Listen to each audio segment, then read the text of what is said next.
കരുനാഗപ്പള്ളിയിൽ നടന്ന കൊലപാതകത്തിനെ കുറിച്ച് 2 വാക്ക് പറയാനുള്ളതെന്ന് പറഞ്ഞാൽ, ദയവ് ചെയ്ത് ചെറുപ്പക്കാരെ, നിങ്ങൾ സിനിമ കണ്ടിട്ട് സിനിമയുടെ പുറകെ പോയിട്ട് നിങ്ങൾ ആ സിനിമയിലെ കഥാപാത്രമായി തീരാൻ ശ്രമിക്കരുത്.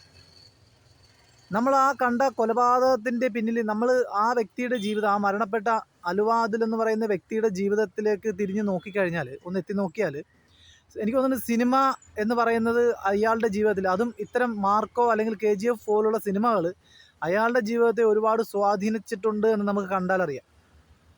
കാരണം എന്ന് പറഞ്ഞാൽ, ഇത് ഒരു ചുറ്റികയും കയ്യിൽ പിടിച്ച് KGFലെ ആ റോക്കി ബായി എന്ന് പറയുന്ന ആളുടെ ഒരു സ്റ്റൈലിൽ ഈ അതുൽ എന്ന് പറയുന്ന വ്യക്തി നിൽക്കുന്ന ഒരു ഫോട്ടോ ഇൻസ്റ്റാഗ്രാമിൽ ഞാൻ കണ്ടു.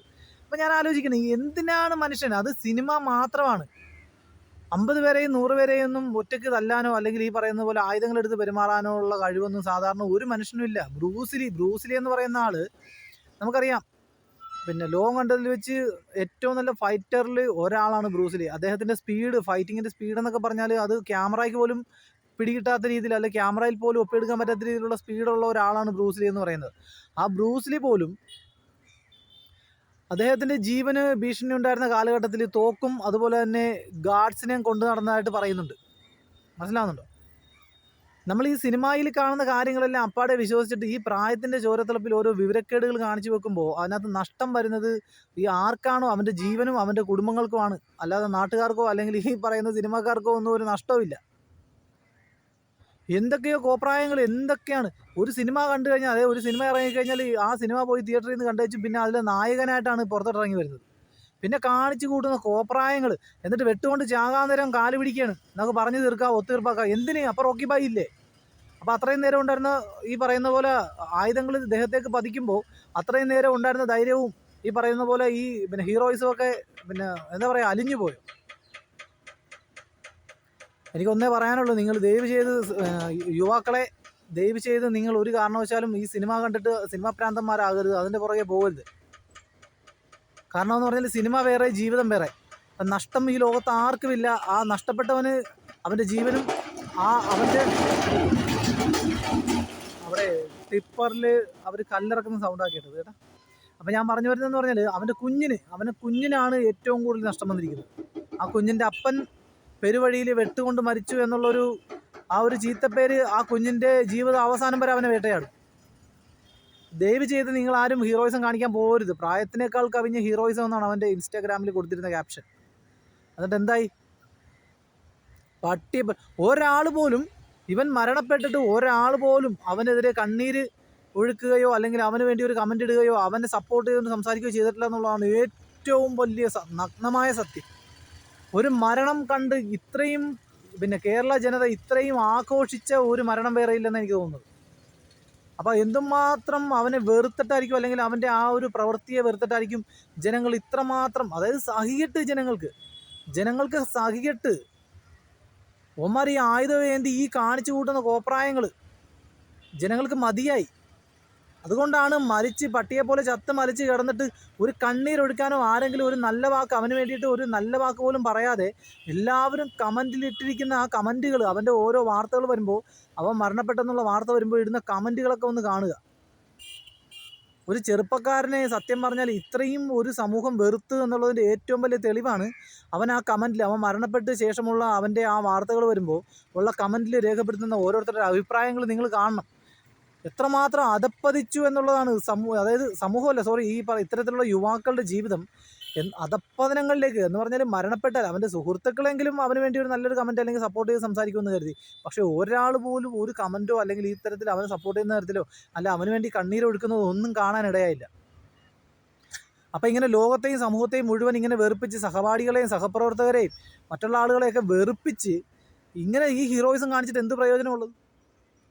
ഇത് ഹീറോയിസം അല്ല, ഇത് വിവരക്കേടാണ്, വെറും വിവരക്കേട്, പച്ചയായ വിവരക്കേട്. ഇങ്ങനെ വിവരക്കേട് കാണിച്ച് ജീവിച്ച് ചത്തൊടുങ്ങാൻ ആരെക്കൊണ്ടും സാധിക്കും. ജീവിതത്തിൽ അത്താണിയായിട്ട് ആർക്കെങ്കിലുമൊക്കെ അത്താണിയായിട്ട് ജീവിച്ച് ജീവിതം പിന്നെ കാലം കഴിക്കുന്നതിനേക്കാൾ വലിയ പിന്നെ മഹത്വവും വലിയ ഹീറോയിസവും വേറെ ഇല്ല. ജനിപ്പിച്ച മക്കൾക്ക് വേണ്ടി ജീവിക്കുന്ന ഒരു അപ്പനായി മാറുമ്പോഴാണ് നീ ഹീറോ ആകുന്നതെന്നാണ് ശരിക്കും പറഞ്ഞാൽ എൻ്റെ അഭിപ്രായം. കല്യാണം കഴിച്ച് കൂടെ കൊണ്ടുവന്ന പെണ്ണിനെ ചേർത്ത് നിർത്തുമ്പോഴാണ് യഥാർത്ഥത്തിൽ ഹീറോയാകുന്നത്. ജനിപ്പിച്ച തന്തേനെയും തള്ളേനെയും കണ്ണീര് വീഴ്ത്താതെ നോക്കുമ്പോഴാണ് അവിടെ ഹീറോയാകുന്നത്. അല്ലാതെ നാട്ടുകാരുടെ മെക്കിട്ട് കയറി അയച്ചു 5-6 പേരും കൂടെ ഓട്ടയെറിഞ്ഞ് ഒരു അമ്മ മാത്രമുള്ള ഒരു വീട്ടിൽ കയറി മറ്റൊരു വ്യക്തിയെ, ഒരു യുവാവിനെ കൊന്ന് അവൻ്റെ കാലും കാലിൻ്റെ മാംസങ്ങളും ഞരമ്പുകളൊക്കെ തല്ലി തകർത്തിട്ട് അവിടെ തോട്ടയെറിഞ്ഞ് ഭീകരാന്തരീക്ഷം ഉണ്ടാക്കി ആളുകളെയും പേടിപ്പിച്ചിറങ്ങി പോകുന്നതല്ല ഹീറോയിസം. അത് ഹീറോയിസം അല്ലത്, അത് മാഡ്നസ്സാണ്, വിവരക്കേടാണ്, വിവരയില്ലായ്മയാണ്. ആ വിവരക്കേടിനെയാണ് ഹീറോയിസം, പ്രായത്തിനേക്കാൾ കവിഞ്ഞ ഹീറോയിസം എന്ന് പറഞ്ഞ് അവൻ എഴുതി വെച്ചിരിക്കുന്നത്. ദയവ് ചെയ്ത് ഇത്തരക്കാരോട് എനിക്ക് പറയാനുള്ളത്, ഇനിയും നിങ്ങൾ ആരെങ്കിലും ഇത്തരം കാര്യങ്ങളിൽ പ്രവണതകളിൽ ഏർപ്പെടാൻ നിങ്ങൾ ഉദ്ദേശിക്കുന്നുണ്ടെങ്കിൽ നിർത്തുക. ഇത് ഹീറോയിസം അല്ല. അവൻ്റെ ഇൻസ്റ്റാഗ്രാമിൽ അവൻ ചെയ്ത വൃത്തികേടിനും വിവരക്കേടിനും ഒക്കെ സപ്പോർട്ട് ചെയ്യുന്നത് 16, 17, 18, 20 വയസ്സുള്ള പിള്ളേരാണ്. ആ പിള്ളേരുടെ കയ്യടി മേടിച്ചിട്ടാണ് ഇവൻ അവൻ്റെ ജീവിതം കൊണ്ട് കുരുതി കൊടുത്തത്. മനസ്സിലാവുന്നുണ്ടോ? അങ്ങനെയുള്ള പിള്ളേർ അവരുടെ പ്രായത്തിൻ്റെ തിളപ്പിൽ അവർ പലതും ചിലപ്പോൾ അവർ കാണുന്ന മാർക്കോ അല്ലെങ്കിൽ ഈ പറയുന്ന പോലെ KGF പോലത്തെ സിനിമകളൊക്കെ കണ്ടിട്ട് അവർക്ക് അങ്ങനത്തെ ഒരു നായകനെ അവരുടെ കണ്ണു മുമ്പിൽ കാണുമ്പോൾ അവർ ചിലപ്പോൾ കൈയടിക്കും. അല്ലെങ്കിൽ അങ്ങനത്തെ ഒരു നായകനാണെന്ന് ചിലപ്പോൾ അവർ നിങ്ങളെപ്പോലുള്ള ആളുകളെ കണ്ട് വരുത്തി തീർക്കാൻ ശ്രമിക്കും. അത് കണ്ടിട്ട് നിങ്ങളുടെ ജീവിതം മറന്ന് കൂടവും വെട്ടുകത്തിയും വടിവാളെടുത്ത് ഇറങ്ങിത്തിരിക്കുമ്പോൾ നിങ്ങൾ ശ്രദ്ധിക്കേണ്ട കാര്യം, ജീവിതം ഒന്നേ ഉള്ളൂ, ഭൂമിയിൽ പുനർജന്മമില്ല. ഒരു ജന്മം നമുക്ക് കിട്ടി ജീവിക്കാൻ, അത് തന്നെ തീർത്താ പ്രശ്നങ്ങളും ബാധ്യതകളുമായിട്ടാണ് ജീവിക്കുന്നത്. അതിനിടയ്ക്ക് വയ്യാവേലി വരുത്തി വെച്ചും ചത്ത് മലച്ച് പട്ടിയെ പോലെ തെരുവിൽ കിടന്ന് CCTV ക്യാമറയ്ക്കും മറ്റുള്ളവൻ്റെ മൊബൈൽ ഫോണിനും എന്താ പറയുക ഒരു ന്യൂസായി മാറുന്ന ഒരു അവസ്ഥയിലേക്ക് എത്താതെ സ്വന്തം ജീവിതം അതിന് മൂല്യമുണ്ട്, വിലയുണ്ടെന്ന് വിചാരിച്ച് സ്വന്തം ജീവിതത്തെ പോലെ തന്നെ മറ്റുള്ളവരുടെ ജീവിതത്തിനും വില കൽപ്പിച്ചുകൊണ്ട് സമൂഹത്തിൽ ജീവിക്കാൻ ശ്രമിക്കുക. എനിക്ക് യുവാക്കളോട് പറയാനുള്ളത് ഇത്രയേ ഉള്ളൂ.